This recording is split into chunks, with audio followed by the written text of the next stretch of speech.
for sake of time tonight, I am going to skip the group things because I know we were all really talking about the same thing, and I heard a lot of the same.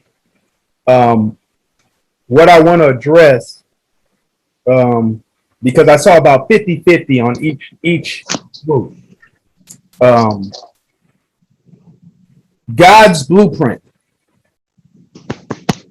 for family. From the beginning of time,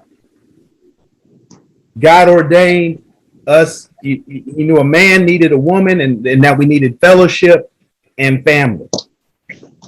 And so God, please mute your cameras, everybody, if you're not on mute. Somebody's not on mute. Thank you. God, women, you guys don't understand the beauty that you guys represent. That God knew that we would be alone without you. And so he created you as this queen that will make us happier than anything else in life. And so with that, we have this entity called family. And he said, y'all come together, y'all ride or die for the rest of your life through good and bad, loving each other.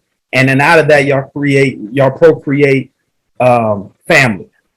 And in this procreation, you guys share something more special than anybody else around you. That's why y'all are so connected. And you love each other till death do you part. And you feel the love of your family, no matter how many kids you have, 10, 20, whatever. You have this entity called family that God ordained. Now, when I describe that, sounds good. And it is. Because we know everything that God made was good in his blueprint. And so when you describe that type of family, who wouldn't want that? Who wouldn't want somebody that's going to cover you and love you for the rest of your life and have this family, this entity of family and covering around me at all times? That's why God created it. But as we know, Satan's job has always been to kill, steal, and destroy the purpose of what God has. So he does that by polluting and diluting God's word in your mind so that you somehow don't have faith or somehow get distracted away from the blueprint that God had. What I saw tonight, which is what we usually get in these type of conversations, is that, you know, some of the values that God has laid out in his blueprint are considered nowadays old-fashioned. So we even talked about, you know, last week, I remember there was conversations about, you know, the whole keeping yourself till marriage and staying a virgin till marriage. And many of you guys are in a world that find that very old fashioned. Ain't nobody doing that no more. Ain't nothing wrong with, you know, having sex. It feels good. You know, we mature enough to do it, all that type of stuff. Nobody waits till marriage no more. That's too old fashioned. Today, God has ordained a reason why a man should be developed and should pursue his wife. Many of us find that old fashioned. Oh man, I mean, it ain't nothing wrong if a woman want what she want, let her get it, blah, blah, blah. But here's what I want to leave with everyone before I read these scriptures. I told group 2, I've heard that for years, you know, that some of these teachings, some of these values that your grandparents and the church instilled or gave you were old fashioned and unnecessary. Some of them scriptures are doing too much. Look around. This is what I told group 2. So God's blueprint gives us husband, wife, together, family under that covering to develop you, love you, support you. Once again, God's blueprint gives you a husband, a wife, one husband, one wife. They love each other till death do us part. Under that, you have an entity of family. And so you have your mom and your dad that cover and support and love you until you grow up and have enough wisdom and maturity to do it all over again and start your family. Okay? That's God's blueprint. I want you to look around this camera and look at the percentages of people that fall into that blueprint. Look at all the, but I want you to see all the, look at all the people on this camera. Look at all the people that are being raised by their grandparents, raised by their auntie and uncle, living in a single parent home. No relationship with their dad or limited relationship with their dad. My point is, if all this old-fashioned stuff is unnecessary and all this new wave, live how you want to live, do relationships how you want to do is the way, why ain't it working? Because if it's working, I'll shut up. If sleeping around and being aggressive and having sneaky links and all that is working, I'll shut up. But look around the cameras. Look into your camera. Because I'm looking at all the cameras and I don't see but a couple that fall into that. Maybe, so we ride on this call at 15%. So that tells me all this that we're talking about and we're seeing, even though it's, you know, the scripture said that there's going to be a wide way that everybody follows that looks like it's the right way. But in the end, it's leading to death. And I'm here to sound the alarm that the things that y'all seeing on the videos, the things that y'all hearing on TV about relationships and how it should be done, sounds good, sounds fun. Everybody's living that way. But now look at the results.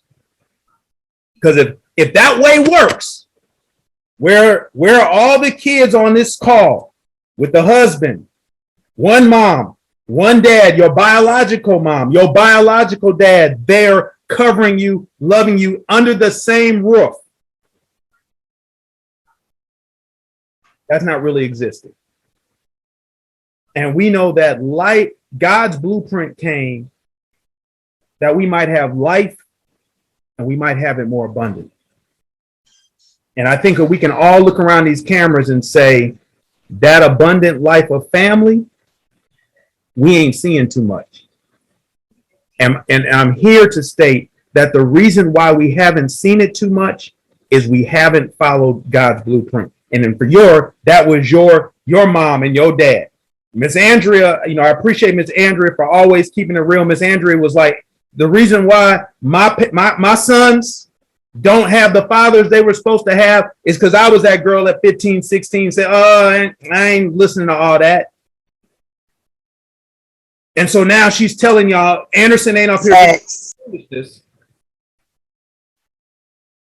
I'm in my situation because I was one of the girls that thought that was old-fashioned foolishness. So first scripture we talked about. He who finds a Proverbs 18:22, he who finds a wife finds a good thing and obtains favor from the Lord. I know, I appreciate, I saw Darian said, hey, that's what the word says. There's a reason. There's always a reason why God has an order to things. And sometimes it might not fully understand, but we have to have faith sometimes that it works.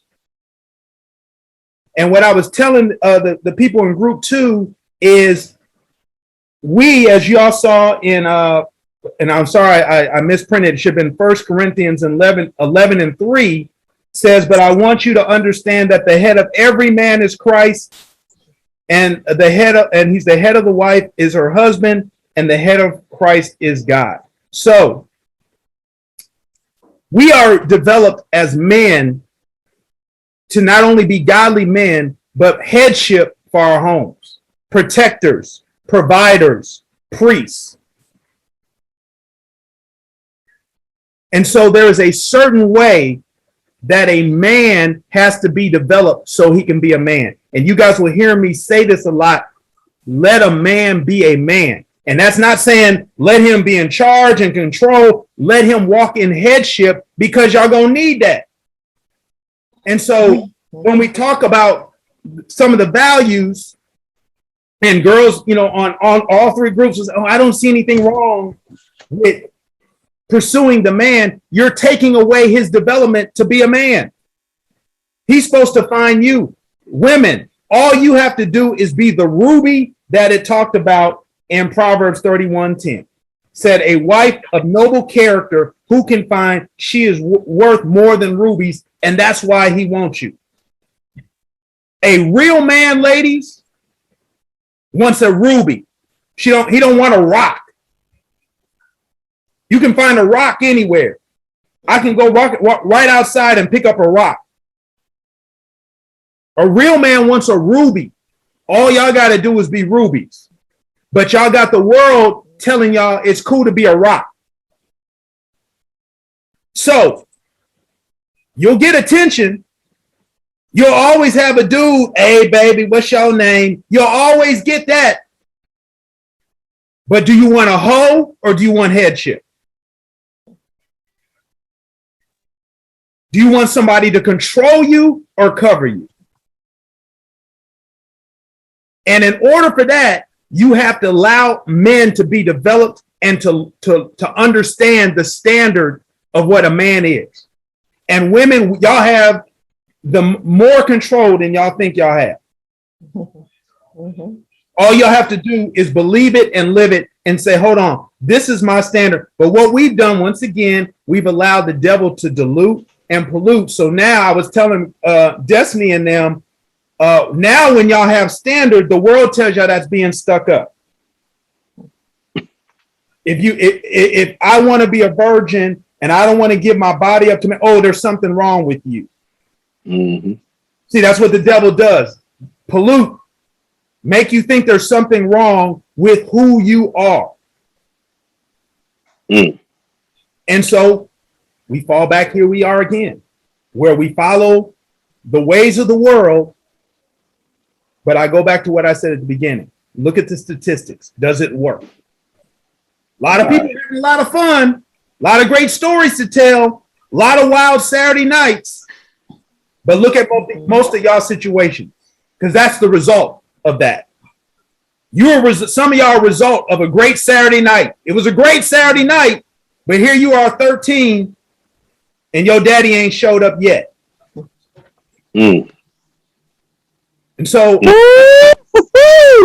what we're talking about tonight is old fashioned, and it sounds old fashioned, but I'm here to testify it works. You are telling the truth so eloquently. I mean, you just telling it. Praise the Lord.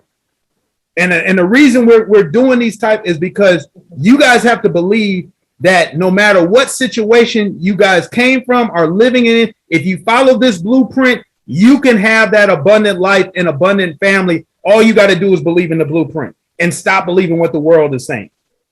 Break the cycle. Exactly. Break the cycle. Y'all can do it by just believing and living.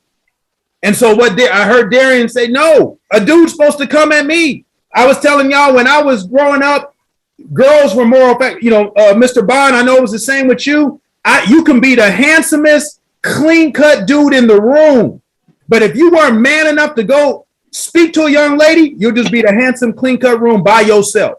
By yourself. Because young ladies were taught, if he's going to be a man, he's got to show you manhood. He's got to come over to you and ask your name and show he's a gentleman. Women, our job is to show we are worthy to be with you as a queen. Mm-hmm. And if we don't show, and even I was telling group 2, even with phone numbers, everybody don't deserve your phone number. Mm-hmm. For real. You don't know him. Hey, come see me again. Let me ask my cousins about you. But we give our numbers out like it's baloney. Mm-hmm. They got to earn, as a woman, he needs to earn the right to show exactly that he's even worthy of being your friend, because you're a woman on God. Now, I use Xavier an example. I said, okay, Xavier might like a girl, And I'm going to tell if Xavier came to me and said, "Hey, Anderson, I think I like Janiyah," and I'm speaking hypothetically here. I told him, I said, I'm going to tell Xavier, well, hey, you know what, Xavier? Yeah, you know, Janiyah's in Bible study. She a little cutie. You're going to have to show her that you are a gentleman and worthy of her friendship and worthy that maybe you can date her. That's right. And if you can't do that, then you need to get your game up. And then I said, and here's the flip side, Xavier. If she don't value a gentleman, a godly man that wants to treat her like a queen, then she ain't a queen. That's right. Get up off of her. Because if she values thuggishness, cussing, disrespect more than that, then that's the wrong girl. I don't care how fine she is. Yep. Because if she's a ruby, you'll earn her respect. She'll see, ooh, he's a gentleman. I like, ooh, he really lives like a godly man. I'm on that. And you will earn, much like Curtis had to earn the respect of his wife and hand in marriage, much like I had to earn the respect and hand of my wife in marriage. They didn't just, right. We had to put in work. We had to put in work because they're rubies. Serious work. You're supposed to put in work. Ladies, your man's supposed to put in work. I bet you if I call Dr. Oliver, he put in some work. Y'all already know how Miss Amanda rolls, so you know he had to put in some work. He probably still putting in work. He probably downstairs cooking now, putting in work. Hey, you don't stop putting in the work. Actually, he just finished cooking. Oh, so there you go, right? Yeah. But that's you don't stop putting in the work. You don't put it because you recognize I have a ruby. I have something that was worth me spending the rest of my life with. And so, ladies, your job is not to pursue. Your job is to be a ruby.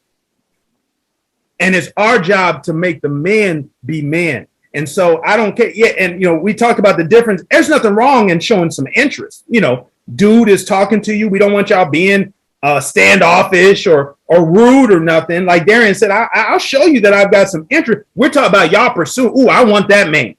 Ooh, I'm going to give him my number. No. Let him, first of all, he needs to show you that he's worthy to be with you. And like I said, this needs to be some self-checking to some of the queens on here, because if a dude that's trying to come like that ain't no interest to you, you got to self-check and say, what type of queen am I? Because like I tell my daughter, when I can promise you this, I ain't a perfect dad. My daughter has never heard cursing out of my mouth. Why? Because I'm trying to raise my daughter as a queen. That's not a way a man talks to you. No F-bombs and all this and shut the F up and all that stuff. But it's amazing that I hear young ladies with dudes, and this is still irritating to me, because Mr. Curtis can tell you, and Mr. Dillion, back in my day, and even when we cursed, you didn't curse around women because we were taught they're queen. I lived in the Kappa house where we MF'd it up all day long. And I can tell you, when a woman walked in, the bros would be like, hey, man, there's ladies in the house. Be respectful. Because that's the way we were raised. Hey, queens are in here. Kill all that cursing. Now I see dudes just like, y'all ain't queen. And if that's the way that individual wants to be, that's fine. But that shouldn't be attractive to y'all. Because y'all queens. Or has the devil diluted and polluted our minds to where instead of rubies, we think we're supposed to be rocks? So ladies, we just want y'all to understand your job is not to pursue. The Bible has order for a reason. There is a king out there that if you are a queen, I promise you, you won't have to find him. He will find you. All you have to do is wake up every day and live like a queen. And I'm talking about a godly queen.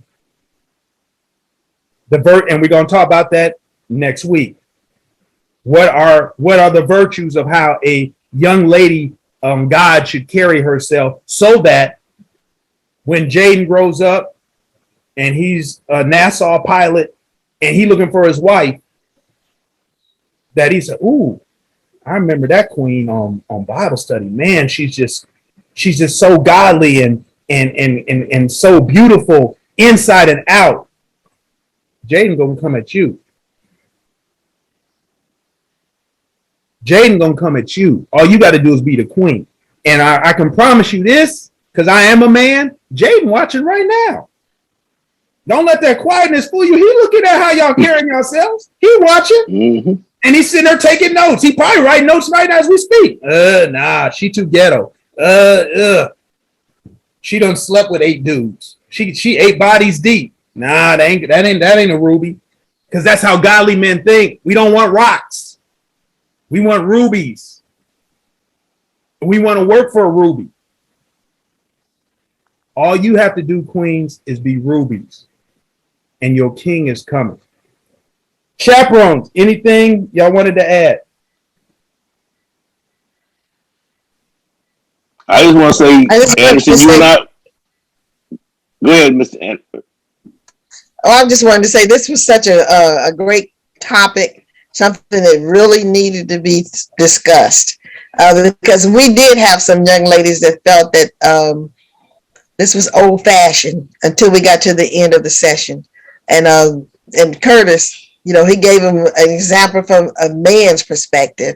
And towards the end, you know, they came around and they understood. Wonderful. Mr. Curtis? I just want to say, Anderson, you and I were parallel on what I was telling when I was telling them. And I shared this with the group. I said, y'all don't understand. When I first told my wife and I were good friends. We were good friends to the point that she introduced me to her college roommate, and I introduced her to my best friend. And so a year or so later, I got to think, well, you know, I need to talk to her for myself. And when I told her that, she told me I was crazy. She said I was confused. I was mixing up our friendship with feelings that I wasn't supposed to have. If you sit there saying, yeah, I had to put the work in. Right. I had to put it in. But God told you, hey, I got a ruby sitting in front of me. I can't let this go. And what Mr. Curtis is saying, ladies, that's how a man will be. He will be like, look, I just got to prove it to you because this is a ruby. Yep. I can't let my ruby get with my roommate. He don't deserve her because she's a ruby. Yeah. And that's how we will be. All y'all got to do is wake up every day and be that ruby. And next week, be that ruby, be that princess right now, and be that queen later, and you will get the king and the prince and or the king that you deserve, because y'all are the prize. That's the thing. Y'all got to take enough. You got to take enough pride in yourself to understand you are the prize. Mm-hmm. I don't know if he's still. Gabe, my man Gabe's on. You know, Gabe's my young brother, and I'm mentoring him. And Gabe can tell you, we had, just so ladies, y'all know, we real on both sides. Gabe and I had a conversation last year, and Gabe had told me interest he had in somebody who I definitely consider a queen. And the first thing I told Gabe, and Gabe can tell you, is like, hey, bro, you ain't putting in enough work for that. Yeah, that if you going after that, you're gonna have to put in a whole lot more work than what you doing, because that's a queen. Mm-hmm. There you go. And I told Gabe that if you don't want to put in the work, you ain't gonna get that level. And I told Gabe, I said, Gabe, that your problem is you used to the girls that come at you. Mm-hmm. See, those are the easy girls, but yeah, you don't stay with them because they ain't rubies. But it's great because it's easy because they coming at you. They calling you. They asking you to come over. Those are rocks. Yep. But now, Gabe, you want a ruby. So the game is flipped. You're going to have to walk in the order that got. You want that ruby, you have to put in some work. Or guess what? You won't have no ruby. You'll be playing around kicking rocks. And so I'm telling ladies, I'm telling you that I tell the fellas the same thing. That, hey, if these girls is queens, then you have to come at them as a man. Yep. That's what I told my 2 sons. That's the same thing I had to tell them. Like, look, you gotta come correct, and be a gentleman at all times. From the moment you meet her, especially the moment you meet her parents, and you want to make. I told both my sons, look, when you go on that first date, if I ever hear about you honking the horn and a young lady coming out the door, you will not be driving any vehicle that has my name attached to it. You go pick up anybody. No, that's not what we do here. You will go to the door like a gentleman, ring the doorbell, and when the parents or whoever answers, you gonna greet them like a young man, shake everybody's hands, introduce yourself, everything I've taught you. And my oldest son, his wife now, she wasn't used to some of the stuff that I taught my son, but now she loves it. Mm-hmm. Because she had met, like you said, she had met guys that didn't treat her like a young man supposed to, like a true man supposed to.